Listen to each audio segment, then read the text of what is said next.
Bonjour à tous, bienvenue dans cette nouvelle émission du Centre de l'éducation, ce podcast destiné à réfléchir ensemble sur l'actualité et les problématiques du système éducatif.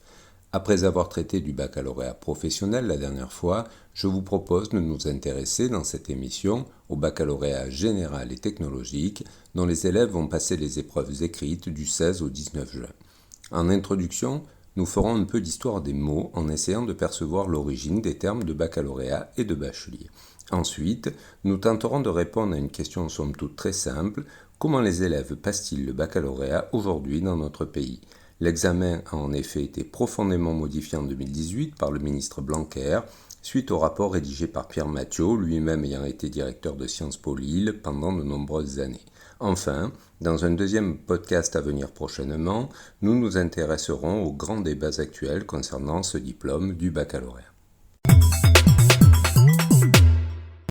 Voilà pour le sommaire. Commençons donc cette introduction en nous intéressant à l'origine et au sens des mots baccalauréat et bachelier. Le baccalauréat désigne tout à la fois le diplôme, mais aussi l'examen qui permet de l'obtenir. Ce mot a pour racine la locution latine bacca laurea, littéralement la couronne de laurier qui permet de signifier la réussite de celui qui la porte. Dès le Moyen Âge, ce mot sert à désigner le premier grade que l'on obtient dans les universités d'art, de théologie, de médecine et de droit pour parvenir finalement au doctorat. Mais c'est en mars 1808 que Napoléon prend un décret qui fonde l'université impériale et institue réellement le baccalauréat tel que nous le connaissons encore aujourd'hui. Il devient alors un grade universitaire d'État précédant la licence et le doctorat. Sa première édition a lieu en 1809 et cette année-là, on ne recense que 31 bacheliers. Voici donc apparaître le deuxième mot qui nous intéresse, celui de bachelier, qui désigne cette fois le lauréat de l'examen. L'origine de ce mot de bachelier, même s'il est phonétiquement proche de celui de baccalauréat, est tout autre. Au Moyen Âge, le bachelier, littéralement le gardien de vache, désigne les jeunes hommes non mariés, ainsi que les jeunes nobles qui aspirent à devenir chevaliers. Si les deux mots n'ont donc pas la même origine, on retrouve néanmoins dans les termes de baccalauréat et de bachelier les notions de jeunesse, de transformation et de personnalité en devenir. Passons maintenant à la première partie de notre étude consistant à tenter de comprendre comment on passe le baccalauréat général et technologique aujourd'hui dans notre pays. Comme indiqué précédemment, en se fondant sur le rapport Mathiot, le ministre Blanquer a modifié totalement l'épreuve du baccalauréat en 2018 avec comme objectif majeur de le simplifier. Nous nous interrogerons d'ailleurs un petit peu plus tard sur la réalité de cette simplification. Ce qui l'a d'ailleurs conduit à modifier totalement l'architecture du lycée dès la rentrée 2019.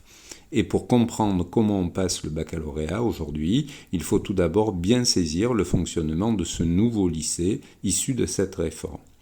Le lycée reste toujours divisé en deux cycles. Le cycle de détermination, la seconde générale et technologique, et le cycle terminal qui prend en écharpe la classe de première et la classe de terminale.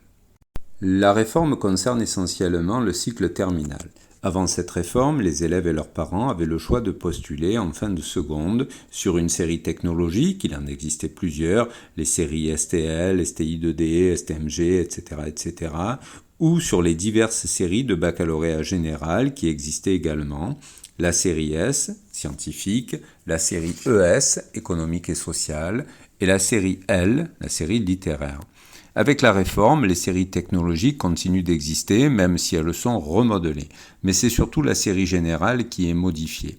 Exit les séries précédentes, S, ES et L. Désormais, il n'y aura qu'une seule série générale, dans laquelle les élèves devront choisir des enseignements particuliers qui vont donner une couleur différente à leurs études et qu'on appelle des spécialités. Dans la nouvelle architecture du lycée, on trouve désormais 3 groupements d'heures différents. Premier groupe d'heures, le tronc commun, qui regroupe le français, enseigné en classe de première, et qui laisse la place à la philosophie en terminale, l'histoire-géographie, l'enseignement moral et civique, la LVA, c'est-à-dire la première langue vivante, la LVB, la deuxième langue vivante, l'enseignement scientifique et l'éducation physique et sportive. Pour toutes ces matières, les programmes sont identiques, donc communs, pour tous les élèves de la série générale. Pour les séries technologiques, le tronc commun existe aussi, à la différence importante, et nous aurons l'occasion d'y revenir plus tard, que l'enseignement scientifique est remplacé par les mathématiques. Le deuxième groupement d'heures concerne les enseignements de spécialité.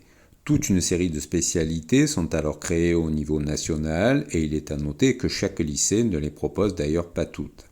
En fin de seconde, les élèves vont devoir choisir 3 spécialités qui seront enseignées à hauteur de 4 heures par semaine chacune pour la classe de première générale.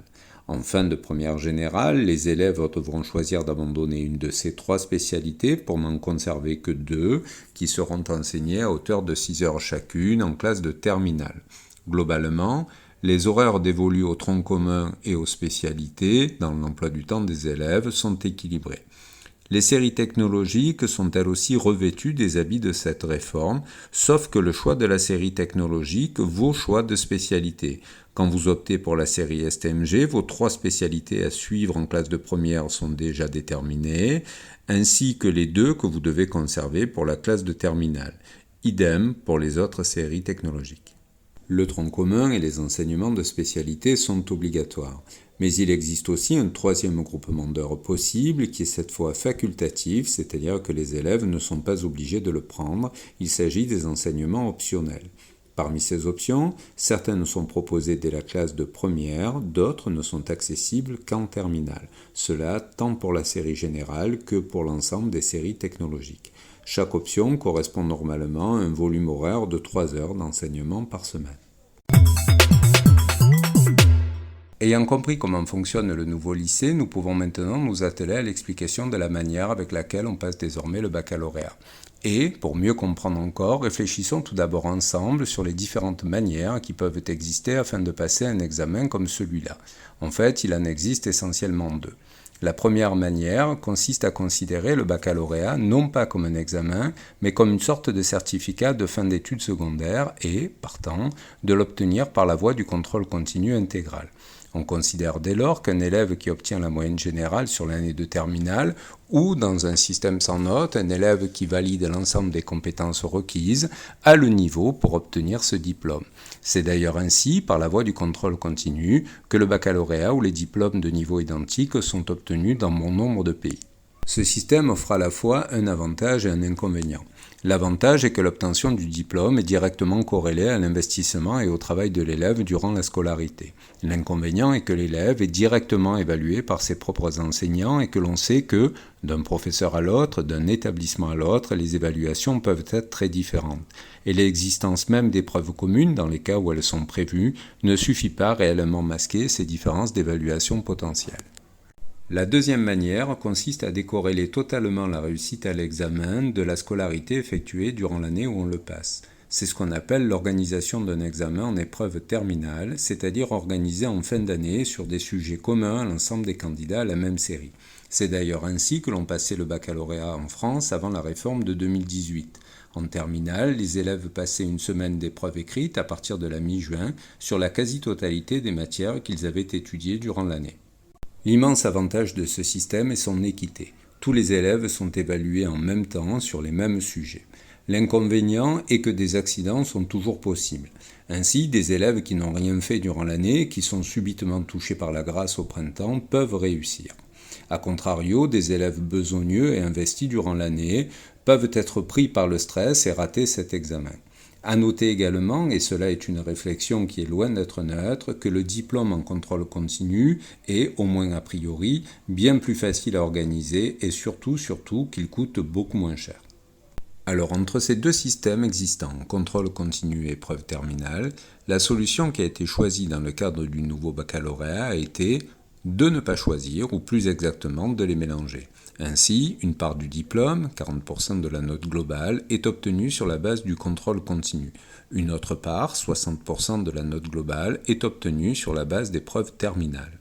Un principe de base émerge, chaque matière ne compte qu'une seule fois pour le baccalauréat. Les matières qui sont évaluées en contrôle continu ne sont pas concernées par les épreuves terminales et celles évaluées en épreuve terminale ne sont pas comptabilisées dans le cadre du contrôle continu.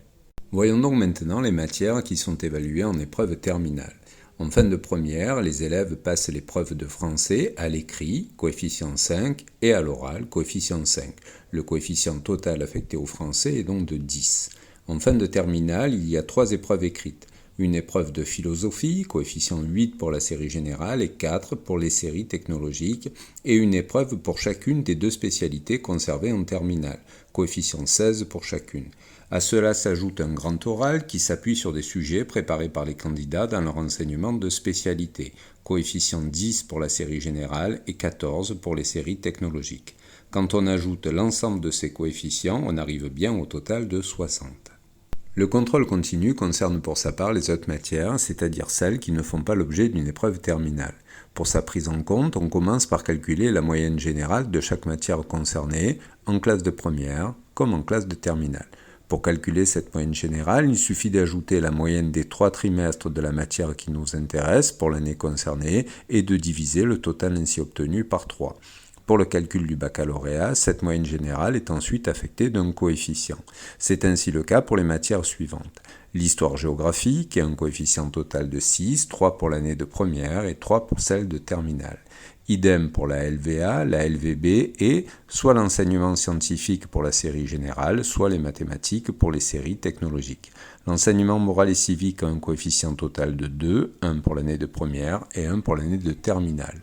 La spécialité abandonnée en fin de première a un coefficient de 8, évalué évidemment uniquement en classe de première, puisque cette spécialité n'existe plus en terminale. L'éducation physique et sportive est évaluée de façon particulière en classe de terminale, avec un coefficient de 6. Si l'on ajoute l'ensemble de ces coefficients des matières évaluées en contrôle continu, on obtient un total de 40. Restent enfin les options qui sont elles aussi évaluées en contrôle continu en première, coefficient 2, comme en terminale, coefficient 2 également.